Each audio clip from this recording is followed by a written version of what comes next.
The Wars of the Diadochi, a struggle for power after Alexander.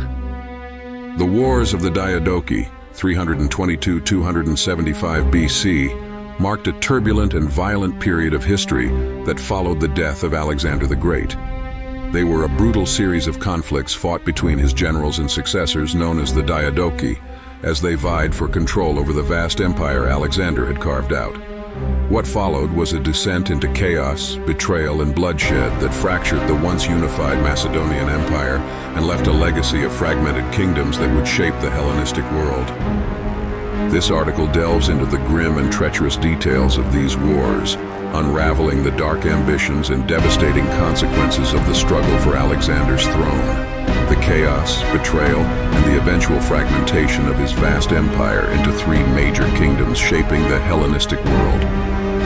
In 323 BC, Alexander the Great died suddenly in Babylon at the age of 32.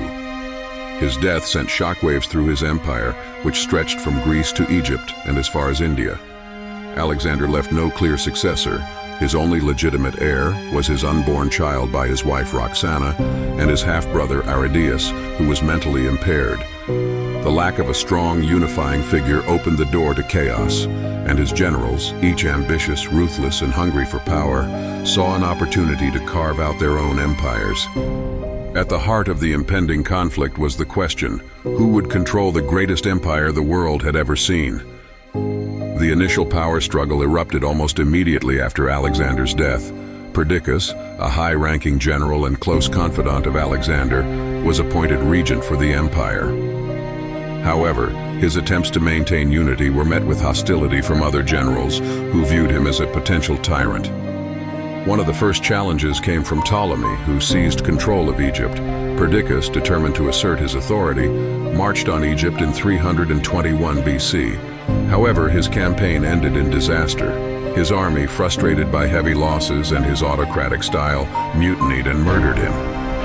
Ptolemy's successful defense of Egypt established him as a major power. Meanwhile, the empire's unity crumbled and other generals began staking their claims.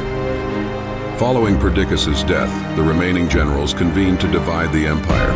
This meeting, known as the Partition of Ipsus, formalized the disintegration of Alexander's empire. Ptolemy retained Egypt. Antipater took control of Macedon and Greece. Seleucus was granted Babylon and the eastern provinces. Antigonus Monophthalmus, the one-eyed, emerged as the dominant figure in Asia Minor. Although the partition was meant to bring stability, it only deepened the rivalries. Each leader sought to expand their territory, and alliances shifted like quicksand. The death of Antipater in 319 BC reignited the flames of war. Antipater had named Polyperchon as his successor, bypassing his own son Cassander. Furious, Cassander waged war to claim control of Macedon. The conflict quickly escalated into a brutal struggle for supremacy in Greece.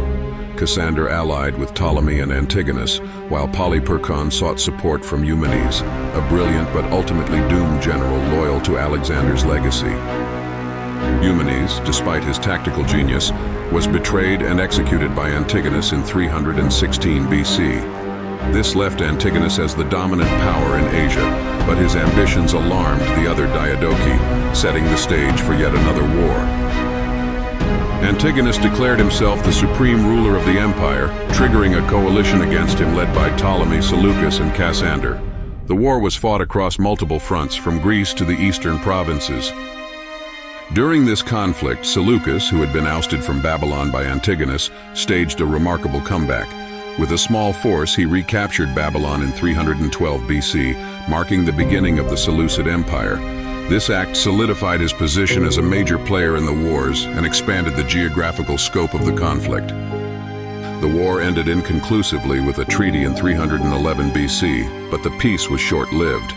Antigonus still harbored ambitions of uniting the empire under his rule, while his rivals sought to undermine him at every turn. The most decisive phase of the wars began in 307 BC, when Antigonus and his son Demetrius launched an aggressive campaign to dominate Greece and Asia. Demetrius earned the title Poliorcetes, the besieger, after capturing Athens, but his victories were fleeting. The climax of this phase came at the Battle of Ipsus in 301 BC. one of the largest and most decisive battles of the ancient world. Antigonus faced a coalition of Cassander, Lysimachus, and Seleucus. The coalition's use of war elephants, supplied by Seleucus, was instrumental in their victory. Antigonus was killed in the battle, ending his dreams of empire. His son Demetrius escaped, but was left with only a fragment of his father's power. The death of Antigonus did not bring peace. The survivors continued to battle for dominance, with the wars gradually shifting focus from empire building to consolidation. By 275 BC, the wars of the Diadochi had ended, leaving behind three major Hellenistic kingdoms. The Ptolemaic Kingdom in Egypt, ruled by Ptolemy's descendants. The Seleucid Empire, stretching across Asia, controlled by Seleucus and his successors. The Antigonid Kingdom in Macedon, established by Antigonus's descendants. Each kingdom became a center of Hellenistic culture but was perpetually at odds with the others.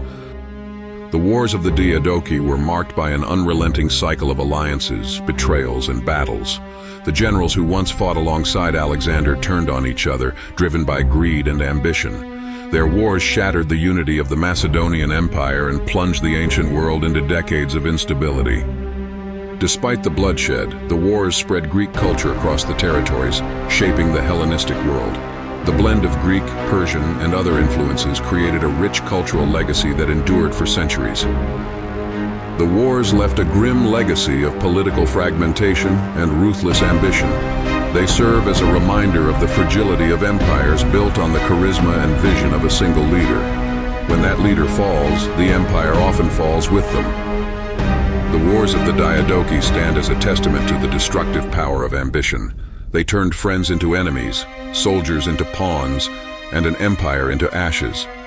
The period was one of relentless warfare and unyielding darkness, where loyalty was a fleeting concept and power was the only currency. The generals who sought to inherit Alexander's legacy instead destroyed it, leaving behind a fractured world haunted by the shadow of their wars.